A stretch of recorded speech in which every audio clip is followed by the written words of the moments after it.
வடசென்னை மக்களவை தொகுதியின் தேசிய ஜனநாயக கூட்டணியின் வெற்றி வேட்பாளர் திரு R.C. பால் கனகராஜ். உங்கள் வேட்பாளர், உங்களுக்கான வேட்பாளர். Welcome to Giriya's family. Giriya's family, always நம்ம family. அன்புள்ள கிரியாஸ், இது நம்ம family.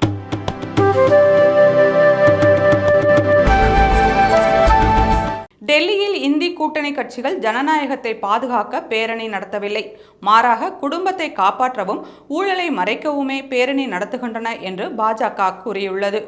இது தொடர்பாக பாஜக செய்தி தொடர்பாளர் சுதன்ஷு திரிவேதி கூறுகையில், பேரணியில் பங்கேற்கும் காங்கிரஸ், திமுக மற்றும் RJD கட்சி தலைவர்கள் மீது ஊழல் வழக்குகள் உள்ளன.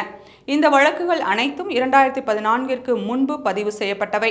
ஆனால் அரசியல் ரீதியில் பழிவாங்குவதற்காக தங்கள் மீது மோடி அரசு ஊழல் பதிவு செய்துள்ளதாக குற்றம் சாட்டுகின்றனர். திருடர்கள் மற்றும் வஞ்சகர்கள் என மக்கள் குப்பையில் போட்ட தலைவர்கள் கைகோர்த்து உள்ளனர். அவர்களின் தலைவரான லாலு பிரசாத் ஊழல் வழக்கில் தண்டனை பெற்றவர். தங்களது பழைய பாவத்தை மறைக்க அவர்கள் முயற்சி செய்கின்றனர். அவர்கள்தான் ராமர் கோவில் கட்டுவதற்கு எதிர்ப்பு தெரிவித்ததுடன் ஹிந்து மதத்தை ஒழிக்க வேண்டும் என பேசியவர்கள். ஜனநாயகத்தை பாதுகாக்க பேரணி நடத்துவதாக அவர்கள் குற்றம் சாட்டுகின்றனர். ஊழலை மறைக்கவும் வாரிசு அரசியலை பாதுகாக்கவுமே ஒன்று சேர்ந்துள்ளனர். இதற்கு மக்கள் உரிய பதிலடி கொடுப்பார்கள் என பாஜகவின் செய்தி தொடர்பாளர் சுதன்ஷு திரிவேதி கூறியுள்ளார்.